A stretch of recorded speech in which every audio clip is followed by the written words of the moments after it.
bias and divisive statements, gross violation of constitution, corruption and financial misconduct, interference of devolution and judicial independence, and bullying and misuse of office. The greatness of any nation lies in its fidelity to the Constitution and adherence to the rule of law, and above all, respect to God.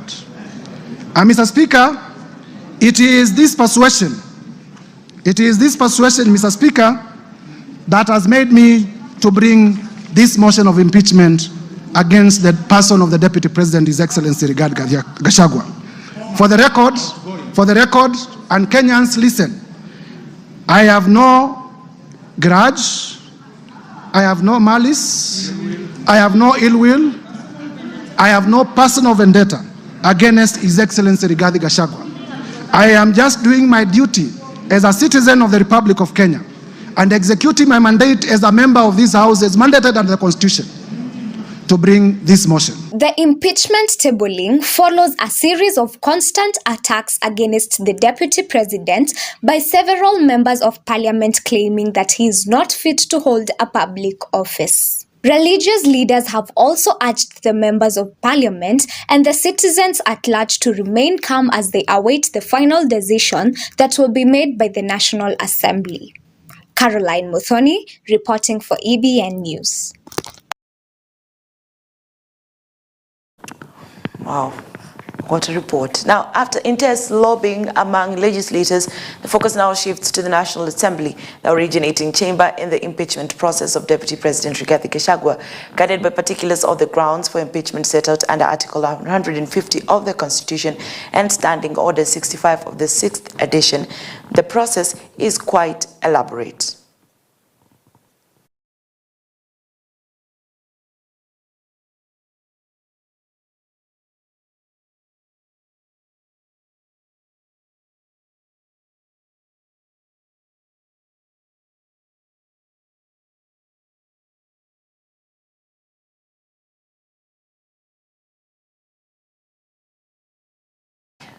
With the tabling of the impeachment motion at the floor of the National Assembly, the road ahead for the Deputy President remains utterly vague.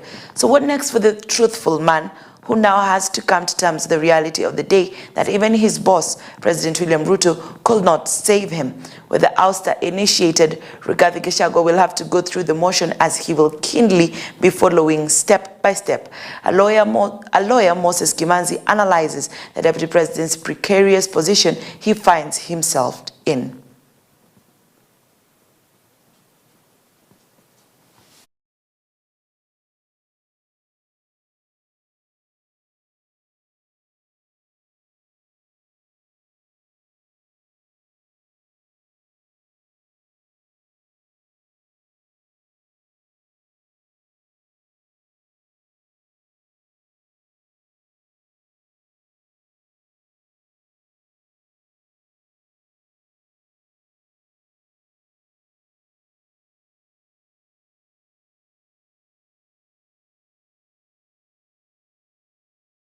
So there are two options. Yes.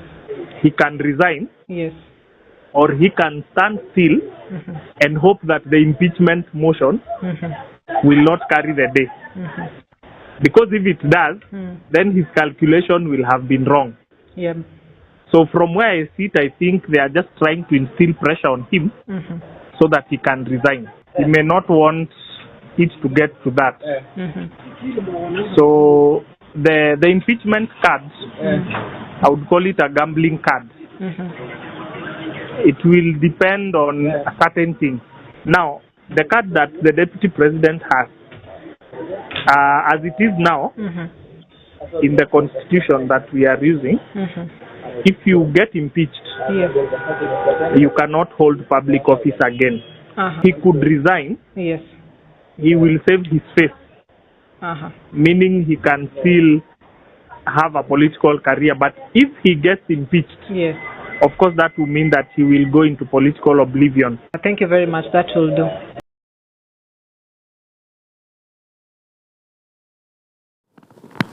Now, Deputy President Rigathi Gachagua says he will stand firm as the impeachment motion is expected to be tabled this Tuesday at the National Assembly.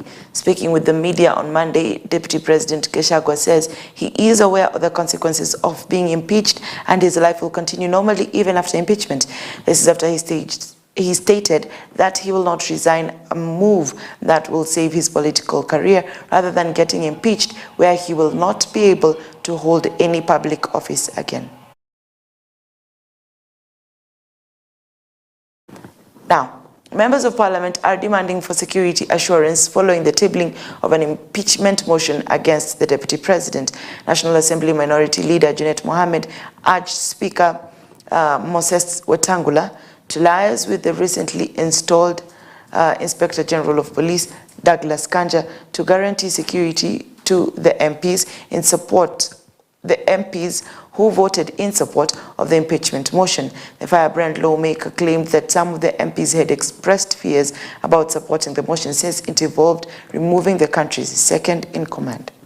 Mr. Speaker, we have just passed the new Inspector General of Police the other day here, Mr. Kanja. Not really. He must take responsibility as the Inspector General of Police, Mr. Speaker, to guarantee the safety, as the Inspector General of the country, Mr. Speaker, to guarantee the safety and the security of the 291 members of the... Mr. Speaker, you know this thing. What we are doing is not a small thing, Mr. Speaker. Honorable Speaker, the security of members of parliament is paramount. Honorable Speaker, I say that looking at you, because you know on the 25th of June, this year, Honorable Speaker, none other than yourself, you were a target, and you know that. And not a target for harm, but a target for elimination, based on the position you hold as Speaker and the ranking order should anything happen to the President or the Deputy President, Honorable Speaker. Honorable Speaker, I want to beg that you take with a little more weight the issues raised by Honorable Junet and Honorable Farah Maalim, because, Honorable Speaker, we have seen it on social media. We have been told by certain quarters that before March of 2025, they say bendera itapepea mulingoti nusu. Honorable Speaker, these are weighty issues. As the impeachment motion was tabled in Parliament, Kenyans from various parts of the country expressed their frustrations over the political tension in the country. Section of them have termed the motion as a diversionary tactic. Others believe that the Deputy President is at fault, while others believe the motion is a political witch hunt against the second in command. Hii maneno ya number 2 DP, huyu jamaa aende tu nyumbani, asibembelezwe. Yeye si Mkenya peke yake. Wakenya kuna wale wenye wametoshia kufanyia kazi. Huyu mtu kitu ya kwanza alichaguliwa, sawa, tulimchagua, lakini hatukujua kama atakuwa na hii roho, lakini hakuna ile roho mbaya. Hakuna ile roho mbaya. Kwa hivyo yeye aende tu nyumbani. Yeye aende tu nyumbani. Atimuliwe tu, mwingine aingie, at least asukume Kenya. Sababu hakuna mbele utatuambia ati sasa Kenya iko na tribe wengi zaidi ya 40 something. Mamilioni ya watu. Wewe nawe ukienda ukifika pale na wewe ni number 2, unatetea tu tribe moja. Hao kivipi? Kwa nini? Hiyo ni ngumu sana. Yeye arudi tu nyumbani. Aende tu nyumbani. Maneno yake hatutaki, na wabunge pia wasituangushe. Happen tu hivyo tu. Safi. Hakuna vile mtu anaweza chaguliwa kwa kiongozi badala ya kuongoza wa Kenya anaanza kuongoza watu wake. Hasa yeye ashapewa muda kidogo na makosa zake zimezidi hata muda yake. Hasa tungeomba tu wabunge wasituangushe. Yeye atolewe mamlakani, Wakenya warudi mali wanaweza fanya uchaguzi yao, wapate ule mtu anaweza waongoza vizuri. Juu kazi ni kujaribu mtu. Akishashindwa wacha akae kando. Anaweza tuharibia kulingana na vile tushamuona.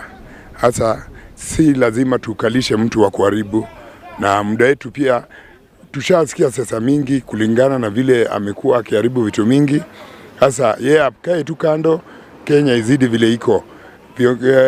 Vijana wetu walishajaribu wakabomoa hiyo mambo ingine, tukachagua watu wengine wazuri. Hata tunataka kuona kazi yao watu badala ya kuona vile Gachagua anatusiana. Ni hivyo tu. Mimi naona kama ni vizuri kwa sababu tiketi yake na president ilikuwa moja. So kama ni vyema basi kama ni kwenda wangeenda wote. Kwa sababu najua kuna wale walipigia president, kuna wale walikuwa wanapenda Gachagua. Unajua tukiongea ukweli ni kwamba kuna wale walipigia Ruto, President Ruto kura kwa sababu ya Gachagua. Unaona? So ukisema Gachagua aende either wakae mpaka next election ndio sasa atoke. Wachaguane vizuri. Ama basi kama kuna sintofahamu basi inafaa kama wale walipigia Ruto kura kwa sababu ya Gachagua. Basi kama inawezekana wainue mkono juu, wale wahesabiwa wale walipigia Ruto kura kwa sababu ya Gachagua, alafu sisi tulikuwa watu wa Azimio. Zile kura zitolewe, zile watu walipigia Gachagua, walipigia Ruto kura sababu ya Gachagua, zile kura zikuwe deducted. Alafu ile ilibaki. Tukompare na ile Azimio, alafu sasa kama mkutafuta ukweli. Hata kama hilo haliwezekani, basi tukae mpaka hiyo election nyingine. Watu wachagueni vizuri.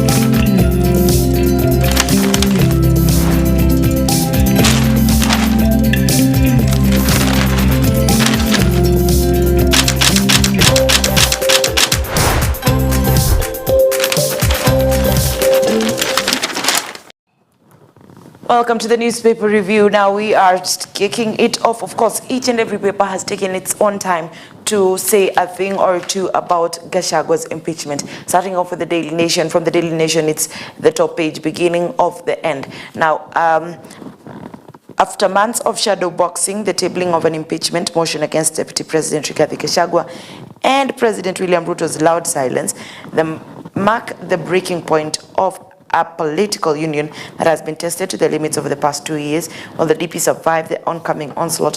What are his options? Now, the Daily Nation has taken a number of pages, I think around 5 pages, to deal with this. Actually, yes, these are 8 pages actually, to deal with this and to talk about it extensively. Now, other stories included in the Daily Nation include shocker for 46,000 intern teachers as the Teachers Service Commission seeks applicants for their jobs.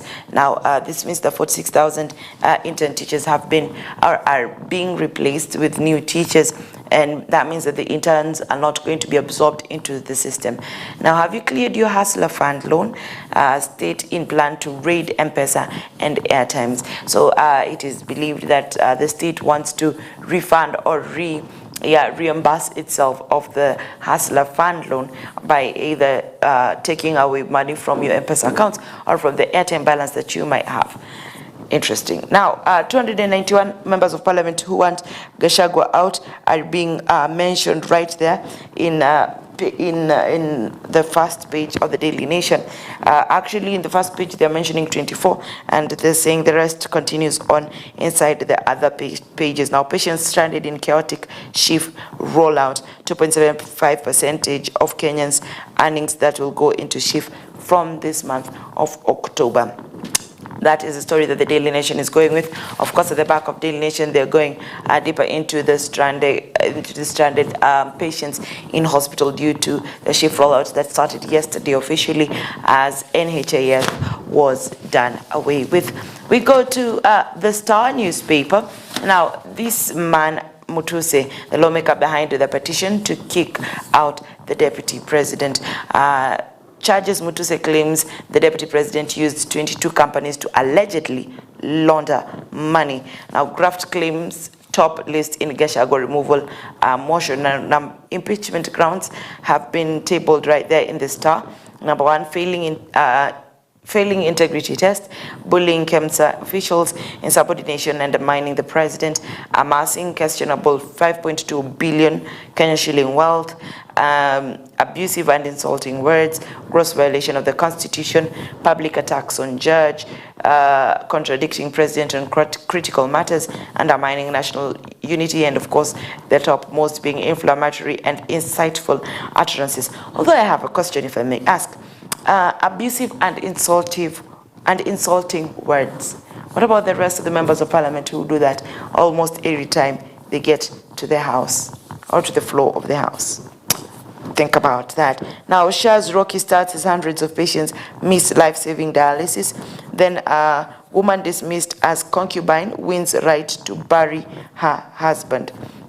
Interesting story right there at the back of the Star. Of course, it's sporty. Keep the faith. Abdallah promises seal funds, good results after the international break. And then, of course, Nyamoya set to launch bid for the football, the FKF, that is the Football of Kenya Federation, presidential request. That is what the Star is going with. And of course, finally, the Standard newspaper. Now, for the Standard newspaper, on his way out, of course, top story should be the Gachagua story. Now, Deputy President Rigathi Gachagua's impeachment nightmare sprang to life yesterday after 291 MPs signed up to a historic motion to send him home on 10 grounds, which Kibwezi MP Mwengi Mutuse says will shock Kenyans even as the lawmakers demand more security for Ruto and members. They're saying that, as I had mentioned earlier, actually Junet Mohammed was the one who started this, saying that as they are going against the second in command, they need to be well protected just in case of anything. Then the 10 grounds of impeachment once again are being here. Utterances and threaten to discriminate, exclude and unlawfully deny equal opportunities, undermine the president and the cabinet and the discharge of government's executive mandate, then undermining devolution and unjustifiably vilifying and ridiculing the Nairobi City County government, then scathing public attacks on Lady Justice Esther Maina and threatening to bring action against her, violating the oath of office which requires him to obey, preserve and defend the Constitution, or violating national cohesion and integration through persistent, inflammatory, reckless remarks, amassing property estimated at 5.2 billion Kenyan shillings, suspected to be proceeds of graft and money laundering, gross misconduct, acting contrary to high calling and dignified status of the office of the Deputy President, Member of Cabinet and the National Security Council, then demeaned, undermined and committed insubordination instead of assisting the president, finally bullying, persistent coercion and bullying of state and public officers in the security services, ministries and other state institutions. That is what the Standard has said. At the back of the Standard, Aston Villa target repeat of 1982 heroics against Bayern. That is what they are going with. And then Bologna living the dreams as they face Liverpool. That marking the end of my newspaper review. And coming right up, I will be hosting a counseling psychologist, Ellis Tutor McKenna, and we will be talking about postpartum depression. This is a conversation I'm sure we do not want to miss out on. So I'll see you in a bit. My name is Consolata Chibalonza. Do not move.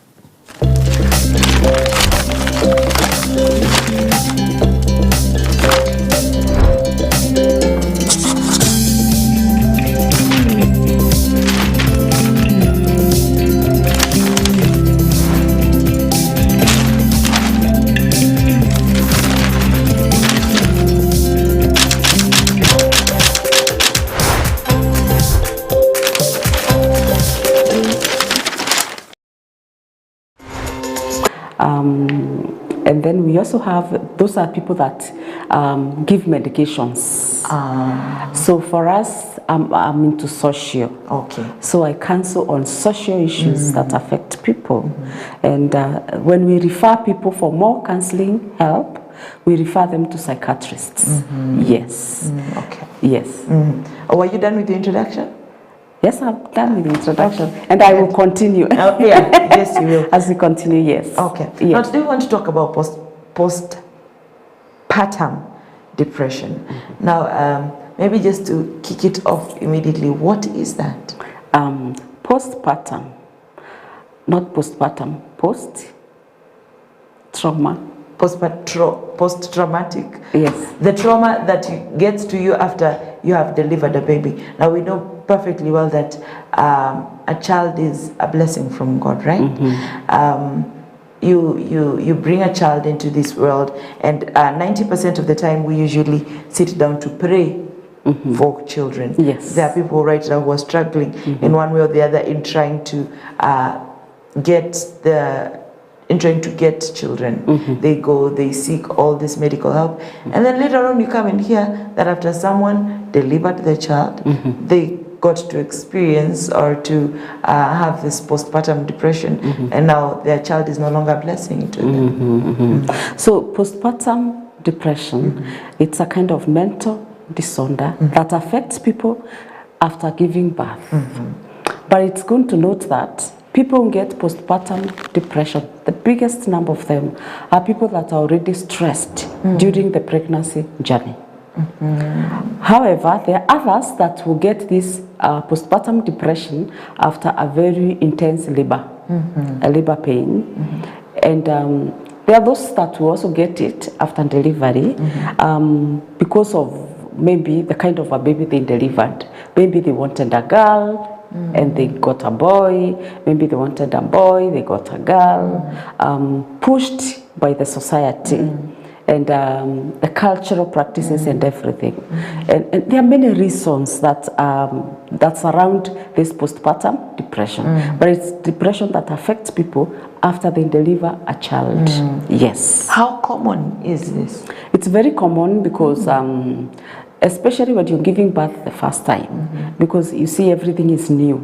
Even the pregnancy journey, it's new, and so it affects them because most of the times a child comes with a package, because a child will change everything about you, your routines. Maybe you are used to sleeping and waking up at your time, work, relationships, social life. You know, when a child comes, they change everything. And so for you to learn to adjust to a new you, there will always be some discomfort. So this discomfort affects people differently. There are those that it will go to an extreme of being so stressful, leading to depression. And there are those that it will be a little bit stressful, but they are able to manage. And that is why we always tell people after delivery, they need someone to take care of them. Yes. So how long does it take for this to hit? Is it like the moment you're from hospital, you're immediately depressed, or does it take time, or can it even hit you like after a year or so, or is there a specific time frame with it? Okay, there's no specific time, but what happens is that some people are affected immediately after delivery. Others are affected as they start nursing the baby. Because you see, when you have a child, you have to adjust. And children are different. Even you can get postpartum depression after your third baby, or even the fourth baby, because children are different. There's a child that is very hard to warm. They'll cry the whole night, you know, and so that child may stress you, especially if you don't have support. And so it is too much stress piled up together that leads to this kind of depression. Others will get postpartum depression when immediately after delivery, depending on the labor, what they went through. And others will get immediately after delivering the baby and wondering, is this what I expect? And for example, you've delivered a special child and it is really not easy. Depending on the society that we are in, the support that is in Africa, you see. So these are the causes of postpartum depression. Okay. How do I know that I am depressed due to the depression that I have right now is postpartum one? It's not like something different. What are the telltale signs? Okay, as a person, the person having depression will never know they have depression, because it is not easy to know that you're depressed. You're nursing a baby, so you always think that you're tired. So people don't usually know when they are going through postpartum depression. This is seen by other people that are helping you nurse this child. So it is not easy for a person to know that they are going through depression. So, but others can tell this is not normal. This is not the Cynthia we knew. You see, this is not the Gulch Balonza we knew. You know, they will start saying that there's something wrong with this. But there are some characters, there's some behavior that can really tell there's something. For example, you've given birth to a baby, but you don't want to see this baby. They resent their children completely. You've given birth, but you don't want to observe your routines, like taking a shower, feeding, or overfeeding, ignoring some small bits of life that you once enjoyed. So all these are telltales that there's a journey that you're not working very well. Irritable. Okay, people with small children, they easily get irritable because of tedious work that is involved in raising a child. Even pregnancy. People are easily irritable because sometimes, you see, pregnancy is work. It is work. So sometimes they can be easily irritable because maybe they are tired. But now after delivery, these are where people are irritable. Just mention something, they cry. There's a lot of outbursts, you know. So that one should really tell you there's something that is not okay. Yes. When you notice that something is not okay, what should you do? Not as the person being depressed, but as a third party now in this. Maybe you've noticed this friend of mine has changed. What should I do? Should I approach her or should I get somebody else to talk to her? I always feel that it is good to be comfortable with a person first before you approach them on something. But it's good also to ask people how they feel. Because that is where conversation starts. How do you feel today? How do you feel today? And sometimes somebody will say, I feel okay. But the facial expression is not okay. It's not okay. So that is one. Then again, you can try to take over some of the things that these people are doing. For example, if you visit someone with a small baby, you can start by helping them clean the utensils, carry the baby for them to rest a little bit, help them cook and prepare a meal, and join them as they take the meal. Because sometimes when you have a baby, it is very lonely. It is very lonely. You have a baby, you are maybe in the bedroom with the baby, or you are just in the house with the baby, and people don't just want to come and see you because you have the baby, not because they don't want to see the baby. But you see, some are saying that, like, let's wait for 3 months at least we can be able to carry the baby. You know, others are like, you know, this is Africa. Others are like, how can I visit empty-handed? You know, but you see, the mother nursing the baby, they just want someone to talk to. They just want someone maybe to share something. They just want someone to look at their baby and tell them the baby is okay. They just want someone to share the frustrations. You know, labor ward and labor pain and labor stories, they must be told. It is good. You see, sometimes when people start talking about labor and the journey, people snob them.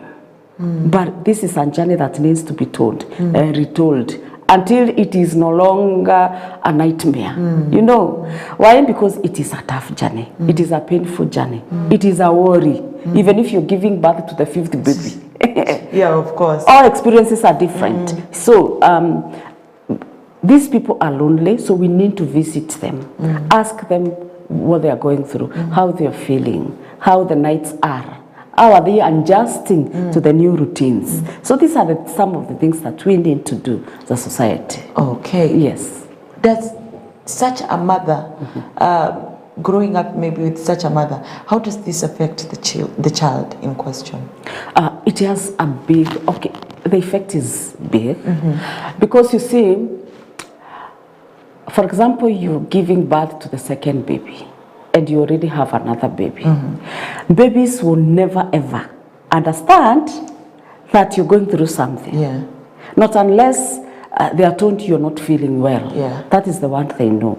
Somebody is not feeling well, somebody is sick. However, what they go through, it really affects them. Because one thing they ask is that, is mom treating me this way because of the new baby that has come? You see, is the new baby more important than me? Okay? Will mom live like this because of the new baby that has come? And so that is where sibling rivalry starts from. Because the one that came to us changed my mother. That is what they feel. And so mothers really need support after delivery. They need a lot of support. And the new baby that has come, even when you visit the new baby with maybe a toy, make sure you buy two. Okay. Yes, because even the other one needs to be part of the story of the family, needs to understand that this is our story, that I'm not excluded. So you need to take something to the one that has come. That is one. Two, when you're receiving the one that has the new baby, before the new baby comes in, start with the one that is already there. Say hello to the one that is there. How are you? What's happening? Have fun together. If this is a baby that, if it maybe, you know, sometimes children are born after maybe 3 years, 4 years, you know. So the one that is already growing in this family, let this baby be also a baby of attention.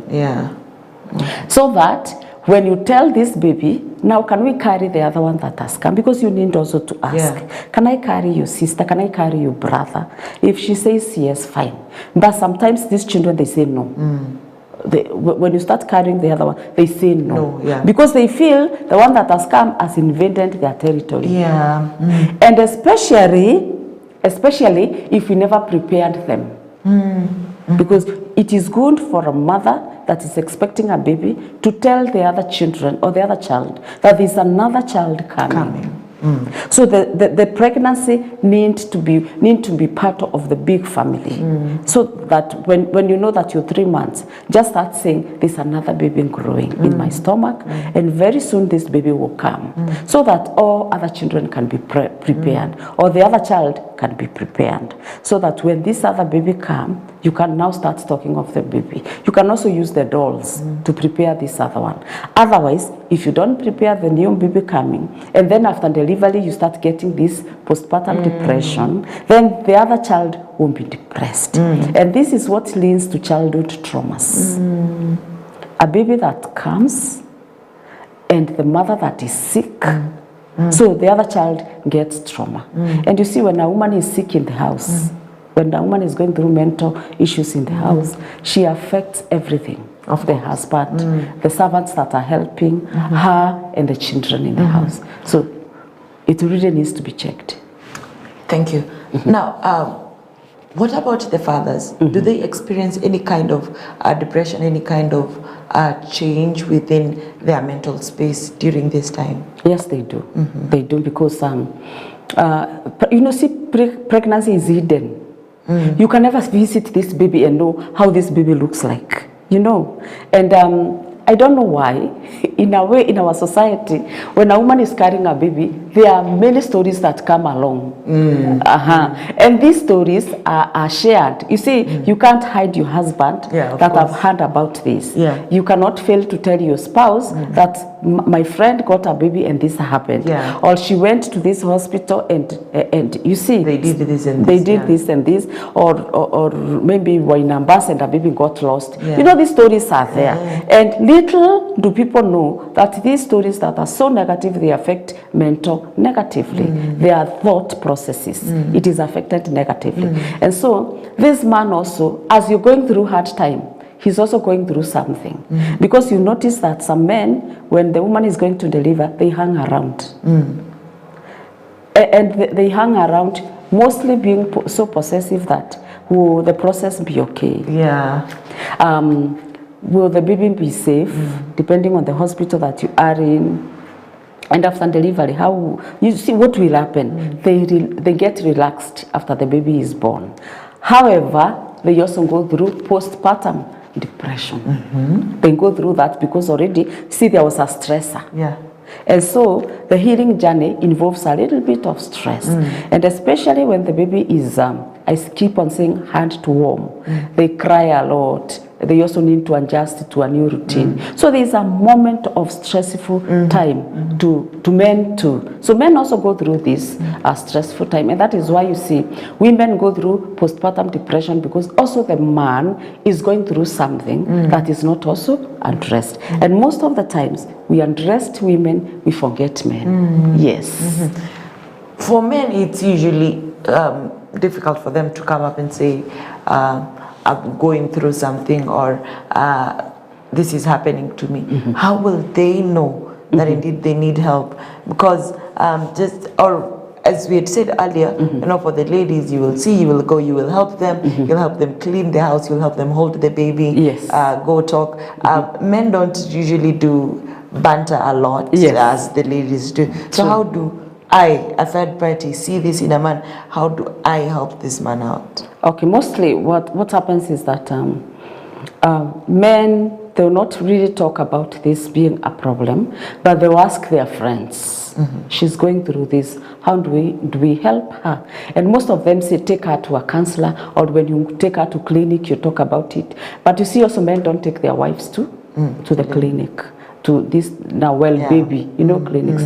Apart from few in cities and towns, in the village, that thing is not very much. It's very, yoni kazi ya wamama. Yoni kazi ya wamama. So men mostly are left unattended, not unless the case is extreme. There are traumatic experiences and episodes that are worrying. That is when, if she's taken to a psychiatrist or a psychologist, the psychologist will want to help the entire family. But if those things are not addressed, because mostly postpartum depression is always addressed by sisterhood, parental, parental setup, and so was, and then the case studies, the history of the family. So and so got a baby, this happened. So and so got a baby, this. People come to visit, people come to pray, such things. Okay, with time, people heal, but not really healing, because at the end of the day, you realize that people are still going through trauma, even 4 years later. So men are helped if they have access to a counselor. We have seen, I remember last week I was reading in the newspapers that a man had raped his own daughter. Could this also be something that, could this be an extreme occurrence when it comes to the male side? No. For me, I don't know. I am very different when it comes to physical, emotional, mental abuse. It has nothing to do with those depression. It is just, those are other things. Those are traumatic episodes of childhood growth. When it comes to rape, this is a person that is sick, has mental sickness, and it is, you can't equate that with depression, postpartum depression, because postpartum depression, of course there will be some episodes of pregnancy, 9 months of journey, but 9 months are very few. People that rape are people that have mental sickness that needs to be addressed, people that abuse drugs, people that have different kind of faith, in desperate cases, whereby they are told, if you do this, you see, in desperate cases, you'll get this, and others are criminals.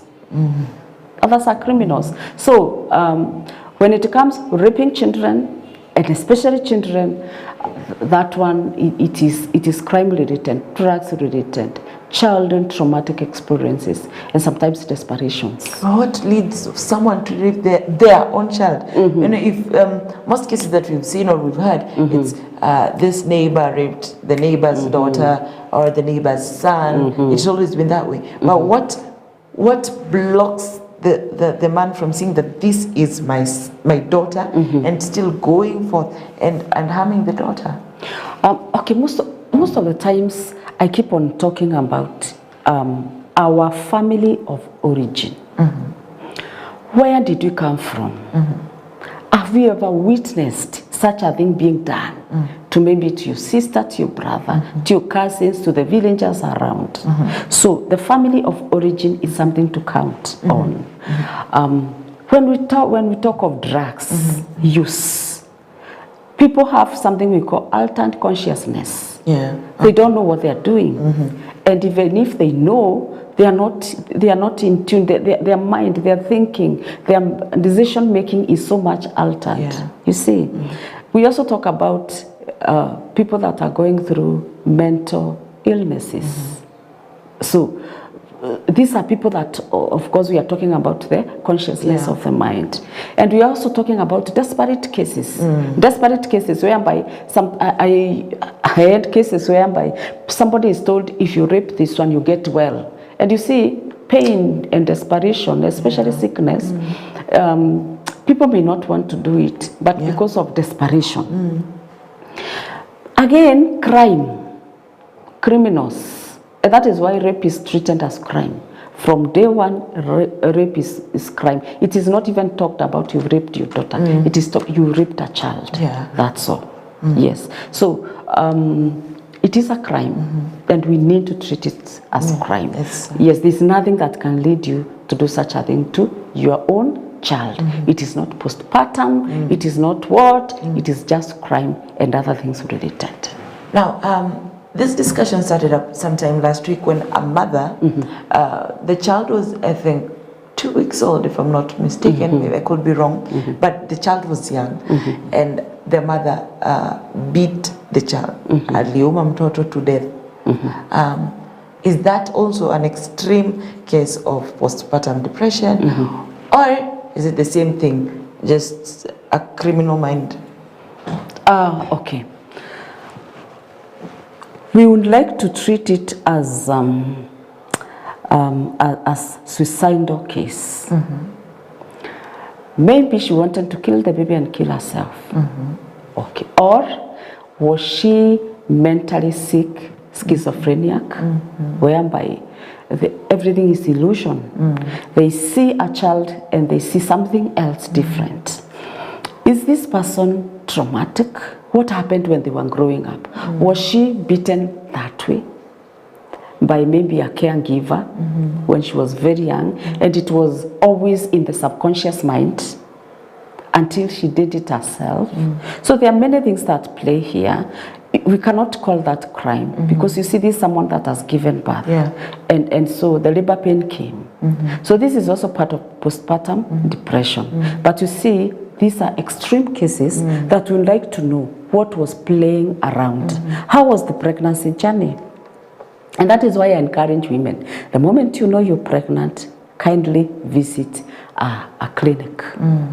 Start the pregnancy journey by visiting a clinic for checkups, antenatal clinic for checkups, because you find counselors to help you walk a journey. And I keep on telling them that even if you're going because of pregnancy, you can also start talking about other things that you're going through, because nurses are trained. They are trained. They are counselors, so they can help you sort out some things. They also intervene when it comes to abuse in the families. So they help you in a big way. Always talk about it. But that case, there are some extreme cases there, and this is a mental issue, mental illness. Yes. You have, thank you for that. You have talked about how, of course, that the case that I had given earlier, that is indeed in the extreme side of it. But are there very small telltale signs that people tend to ignore? Yeah, many. Like what? For example, there are many. Someone has just given birth, and after staying with the baby for maybe a week or 3 days, they start saying, I'm going to go. I'll leave this baby and go. So why is this mother detached from the baby? Why would a mother want to leave the baby away? So that is one. Then there's also insecurity. They want to keep on holding their babies. They get even very tired. Even when sleeping, they just want to keep on holding the baby. What are they afraid? Oh, that's not a sign of love. It's not a sign of love. When a baby sleeps, a mother that is okay will lay the baby to sleep and then rest. She'll feel comfortable when the baby is sleeping and she's sleeping. But even if in sleep, the baby is on the mother's hands. Yes, that is not safe and that is not okay. This an insecurity kind of happening. Then the other one is grooming. The fact that someone has a baby, it doesn't mean that they cannot bathe. They cannot take care of themselves. They cannot comb their hair. When the baby goes to sleep, you go to the bathroom, clean up, tidy up, maybe spread the bed, change clothing. Sometimes when people get babies, you know what, there are some other things that come by. There is the flow of blood. They're not even changing their pants. So that this danger there. Why is she not grooming? Why is she not taking care of herself? And the other one is feeding. There's no appetite. And mostly when people give birth, it is very hard to eat the way they used to. They feed in bits, little food. But if there's no food at all, they don't want to eat at all, then there's something that is not okay. Because they need energy at the end of the day. But they are not able to eat just normally after delivery. That is a week or two after delivery. But that one there. We talked about irritable behavior, outburst, crying all the time. That one needs also to be checked. Why is she crying all the time? And then a feeling of inadequate. Somebody may, all the time they keep on saying that, was this baby really meant to be mine? I'm comparing the baby and saying, this baby is more beautiful than me. You see, that one, there's an issue with esteem issues. And then feeling shy to feed the baby, to breastfeed. Yes. If they want to breastfeed, they have to hide in the bedroom. I think there's something that need to worry. Was she well prepared about the baby, the feeding and everything else? Why is the person shy? At least the new mother, we can understand, but it shouldn't be that extreme. By the time they leave the hospital, they are missing to feed their babies. So the extreme shy, they are hiding, they are locking themselves in the bedroom. And then also running away from people, isolation. When visitors come, they want to stay in the bedroom, hiding there. They're not ready to meet visitors that come. And most of the times people think that it's because she has a baby. Sometimes it's isolation. Why is this person isolating themselves? And then lack of sleep. After birth, what a mother wants is to sleep because of that rest. But if you realize that there's a lot of insomnia behavior, then that is something to worry about. Wow. Yes. And maybe finally, as we start to wrap this up, ladies have been known to have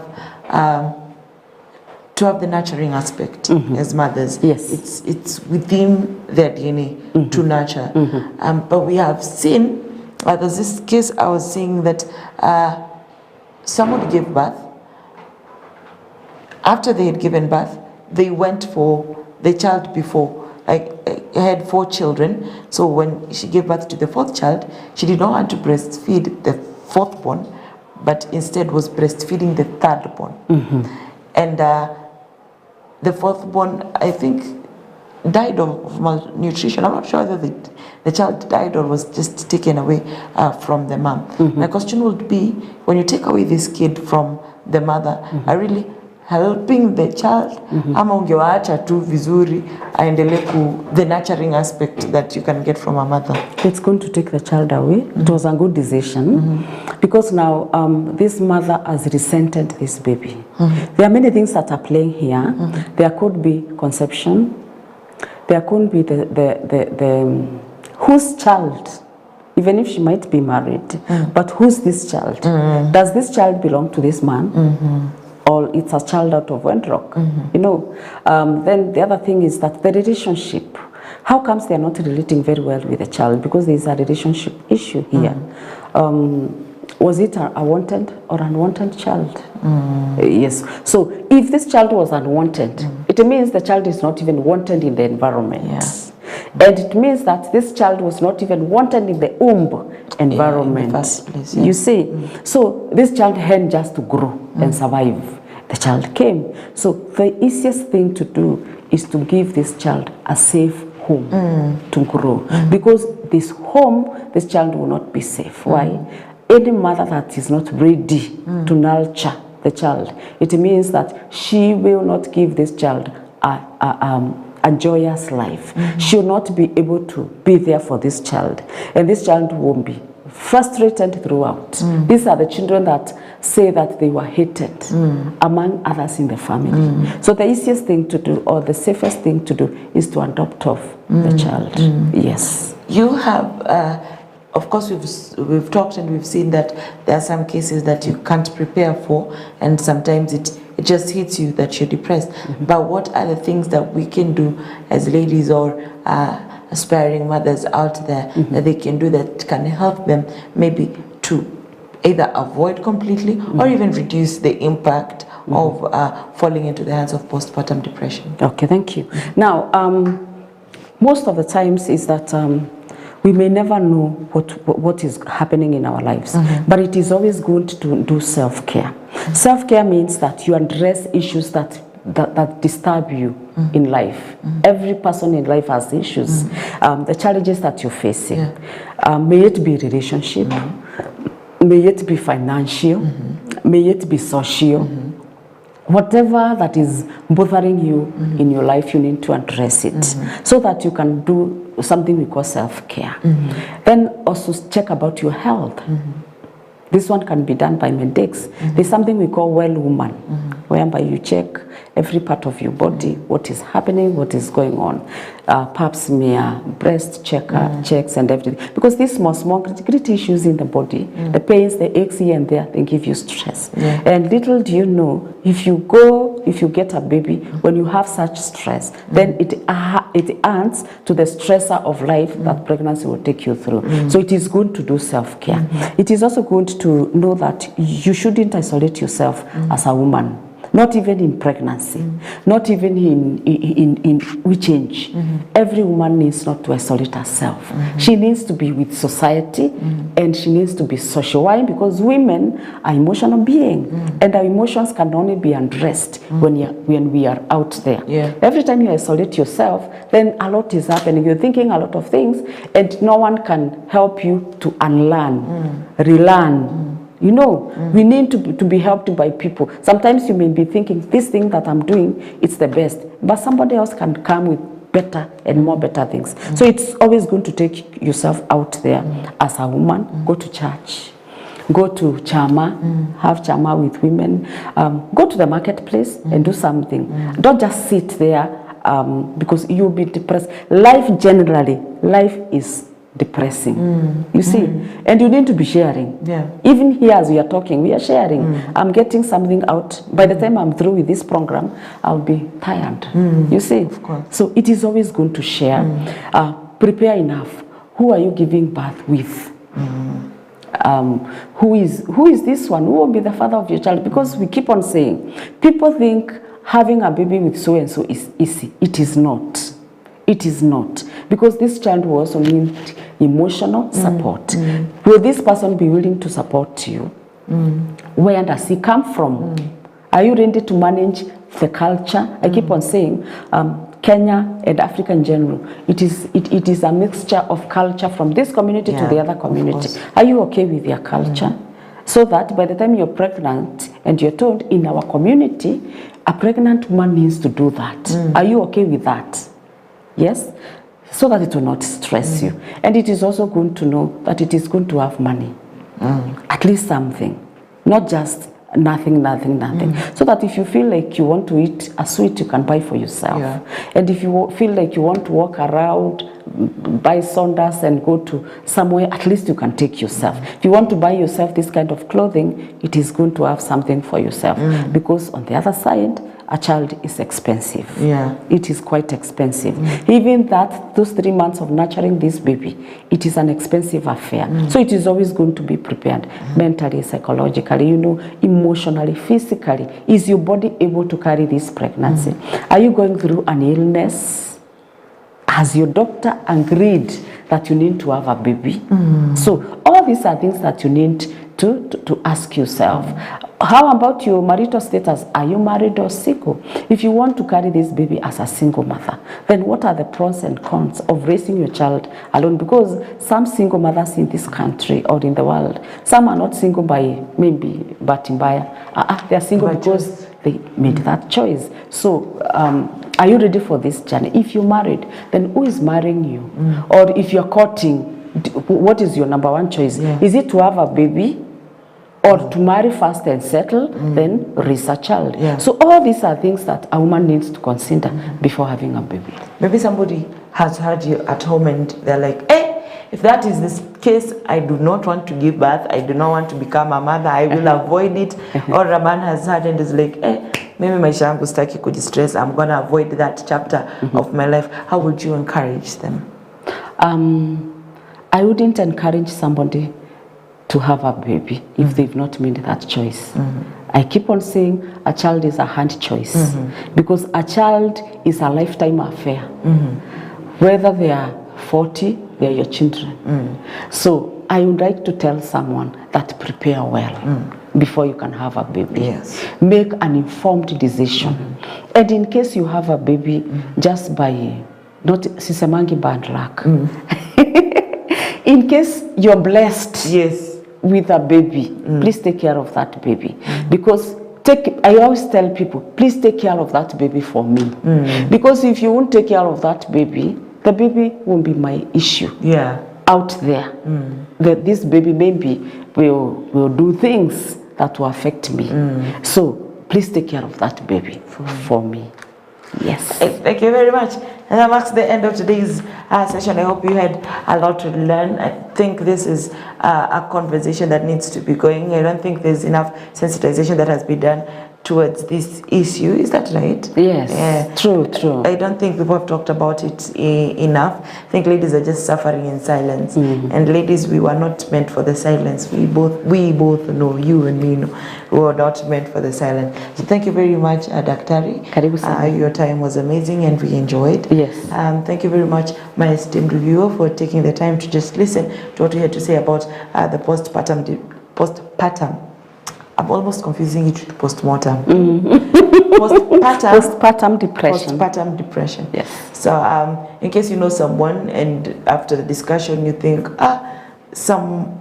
this could be going through it, reach out to them, go help them, assist them, and try to make their life easier. That's all. Before I go, allow me to ask this. Is it possible for somebody who lost the child, maybe during maybe gave birth to a still child, maybe had a stillbirth, or the child died in one way or the other, is it also possible for them to experience postpartum depression? They experience both. They experience grief. You see, that's a loss, and then the postpartum depression. See, told you. There's so much you can talk about when it comes to postpartum depression. I hope we'll make time and you can come back and we can continue with this discussion. Yes. My name is Consolata Chibalonza, together with Alice Tutor McKenna. We do wish you a great day ahead. And until next time, God bless. God bless.